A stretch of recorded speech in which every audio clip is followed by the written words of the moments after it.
Dear viewer, we continue with the principles that contribute to a holistic health.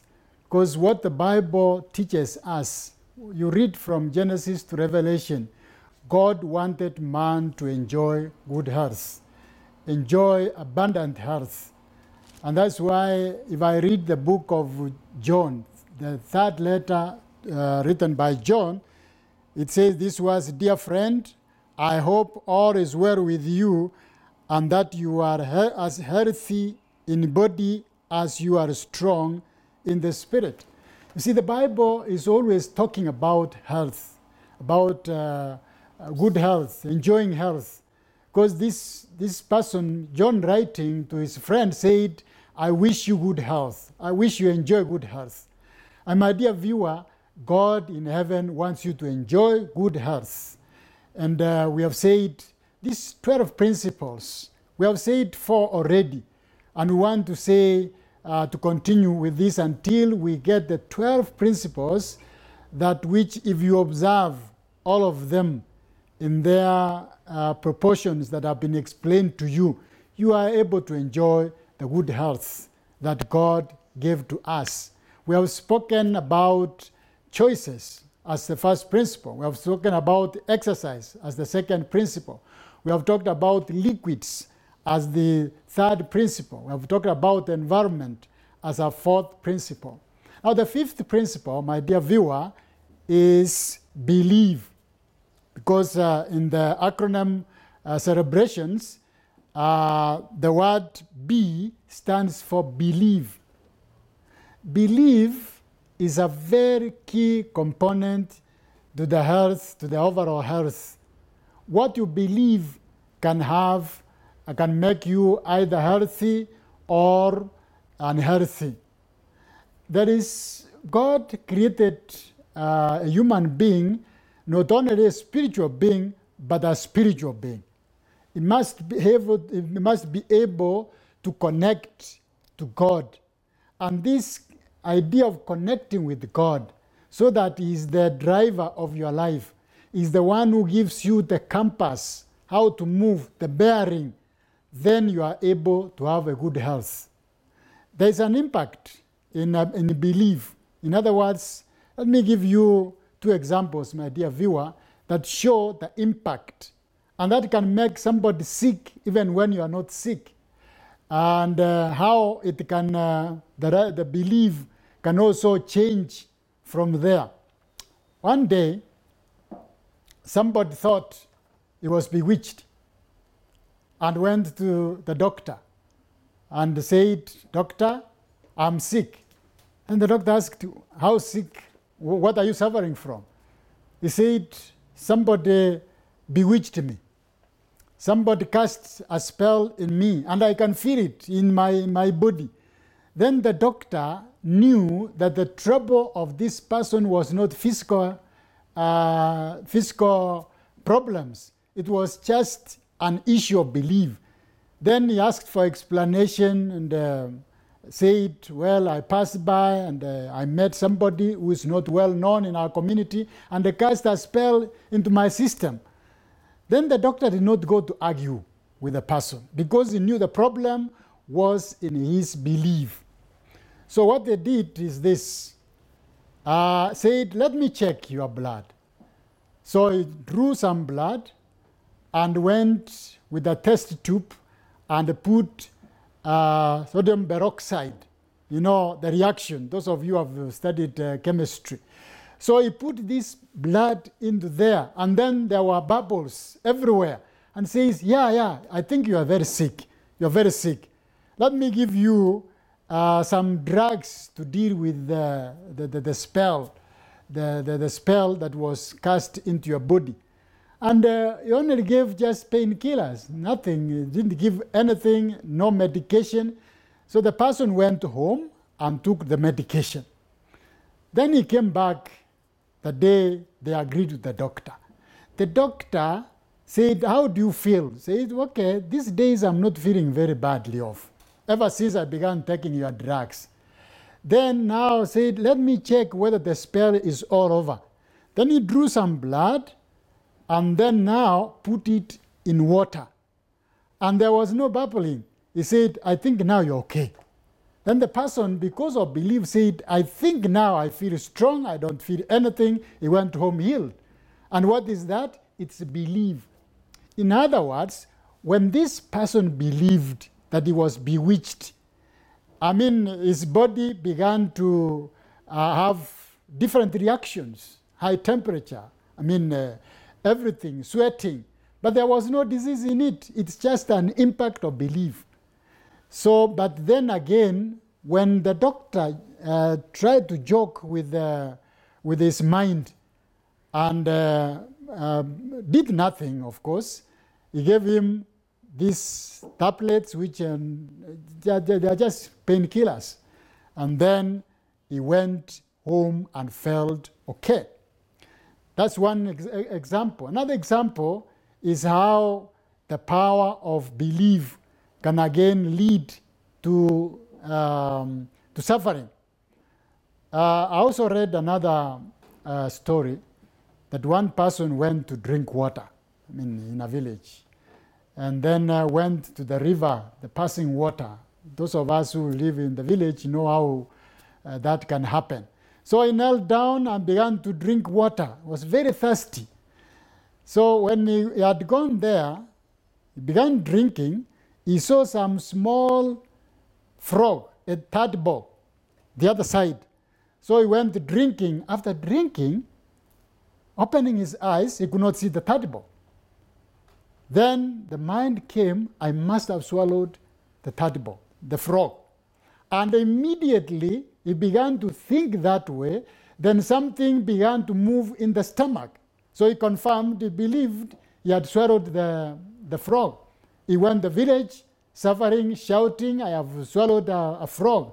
And people began to argue with him. There's no way you would swallow a frog. And even if you did, biology tells us that it would have been dead by now. Said, no, I can feel it. So he ended up in the hospital. And then the doctor again, in this case, explained how it would work. But he knew there was no way somebody can swallow a frog and stay with it 2 or 3 days. But he knew it was a power of belief. So what he said is this, let me take some X-ray. Then he took some X-ray pictures and said, yeah, I can see it is in your stomach. Then he began to say, well, I have told people several times, but they don't believe me. Then he went and said, now you go home and come tomorrow, the following day. So what he did, he went to an aquarium and found the same a frog of the size that the person had described. So this time he said, I will give you something to vomit the frog out. Is it there? He said, yeah, it is still there. So he just gave him some liquid that would induce vomiting. And he vomited. You know, my dear viewer, when you are vomiting, you close your eyes. So he had put the test tube, some container. He vomited in the container, which consisted of the frog he had caught from the aquarium. And when he had finished vomiting, he showed him, here is the frog. He said, is this the frog? He said, this is the frog. And from that time, the person went home, okay, well, and this. My dear viewer, we are saying that what you believe can affect your life. Your spirituality is very critical. So now the Bible tells us that we need to believe in God. we need to believe in the God who created heaven and earth. We need to believe in Jesus Christ who saved us. Then from there, we will not begin to fear even when there is shaking all around. So, my dear viewer, next one is believe. Believe the right one, your spirituality.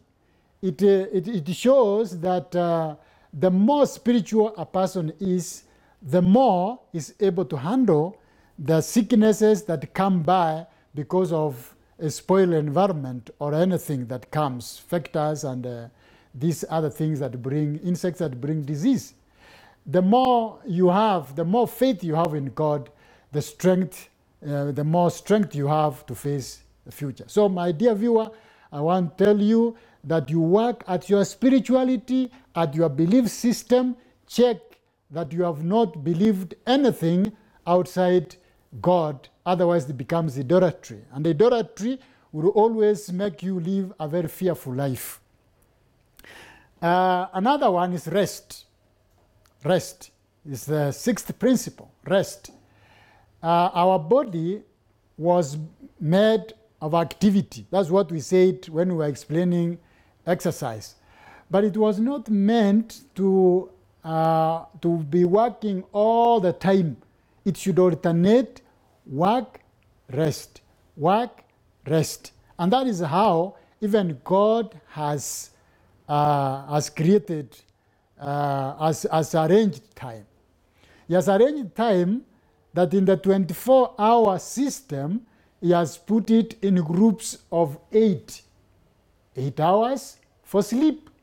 That's why we say you have enough rest. And enough rest, according to the science that has done research, is 8 hours.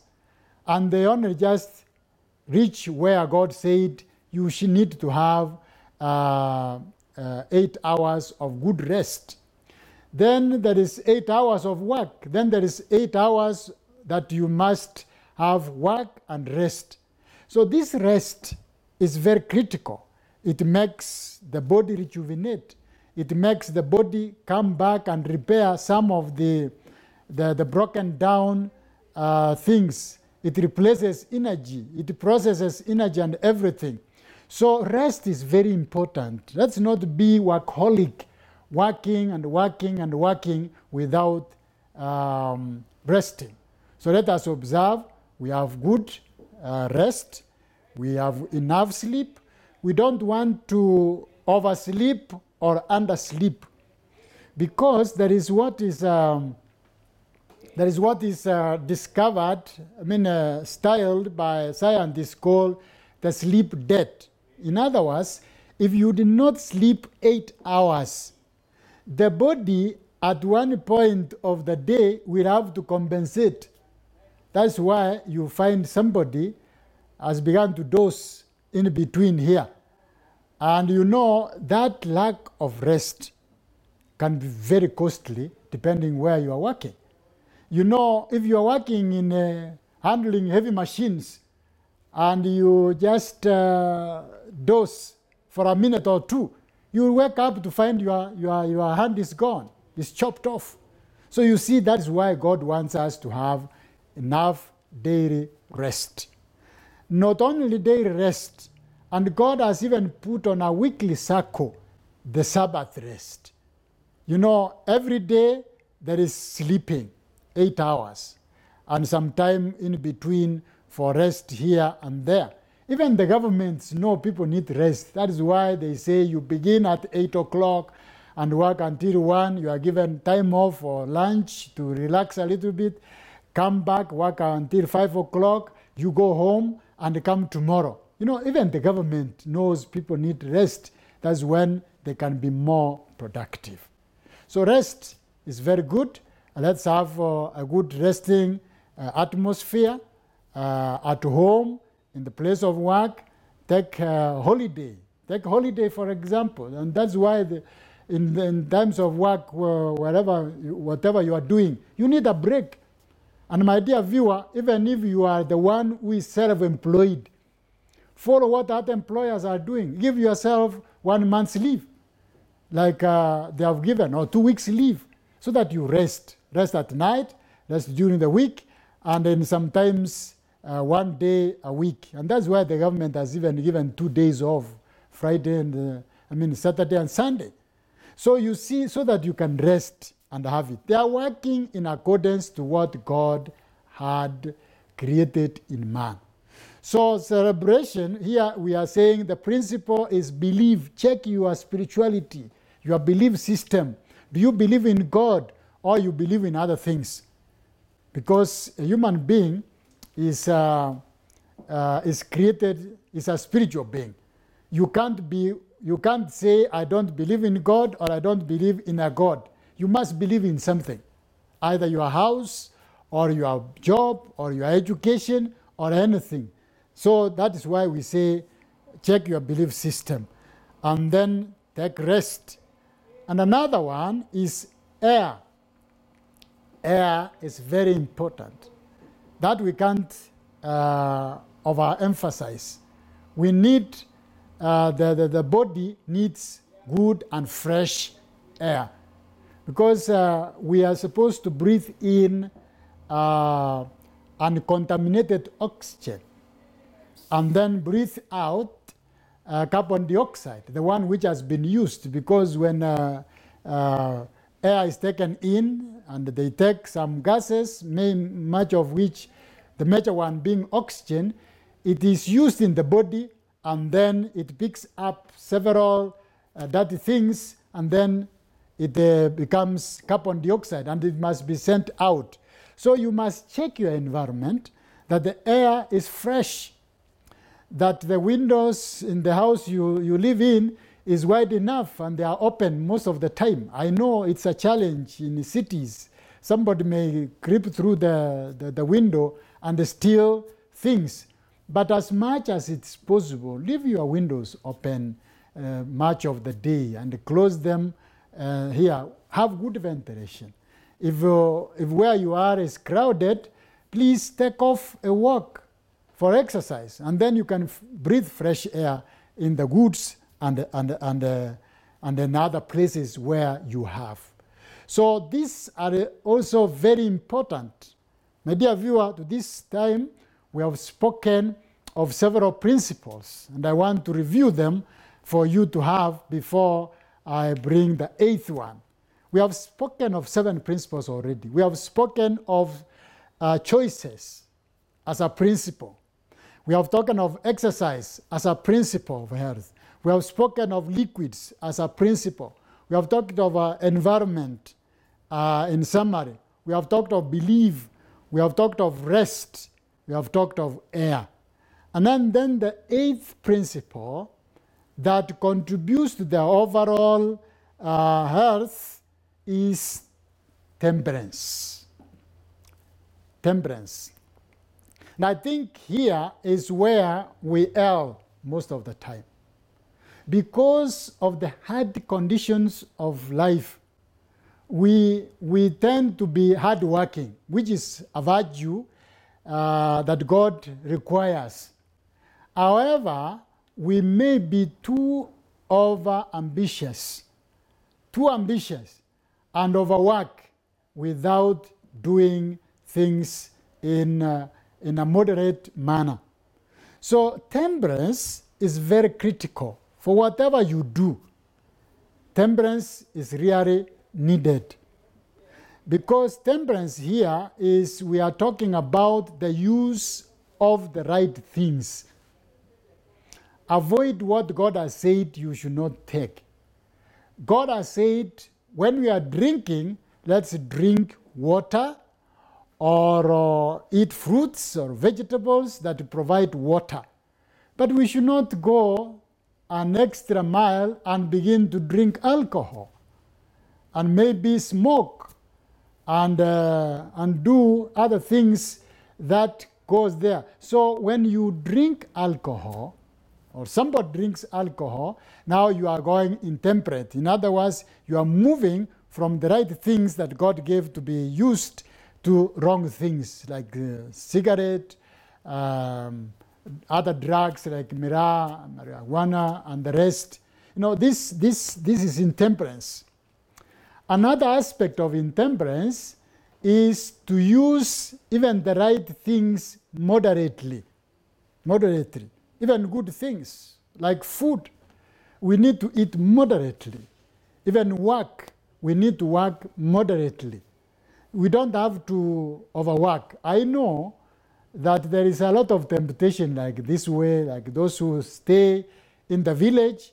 It's raining and you must plow, you must plant, you must do all these things to catch up with the season. And that makes us to overwork, to lose temperance. And even those who are in town, they are trying to catch up with life.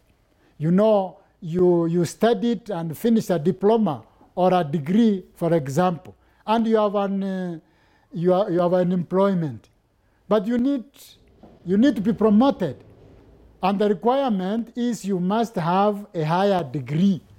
So what you do is you work for 8 hours and then you go to study, you enroll as you study and work, and you have a family. Now putting all these things together compromises temperance, because you need to divide your time to the place of work, because you can't study at your place of work. Immediately you finish your place of work, then you run to school. After you finish school, maybe 10 o'clock, you run home, you find people are waiting for you. You must do these things. So temperance is very, very important. And whether you live in the countryside or in the city, you can easily be intemperate. So what we are saying is this, simply, that God created this body to respond to temperance. Use the right things that God gave us. Water instead of alcohol. A fruit instead of some strong drink like tea and coffee, because tea and coffee belong the same category with the others. That's intemperance. And then when it comes to work and the rest of these things is you enjoy the health by temperance. My dear viewer, these are just a summary of these principles. And we have spoken of 8 principles, which if you observe and go and read more of these things, you observe the principles, you are likely to enjoy health. And God says, a thief comes but to kill, destroy. But I have come that you may have abundant life and have it to the full. And my dear viewer, God is saying, observe these principles, have abundant life.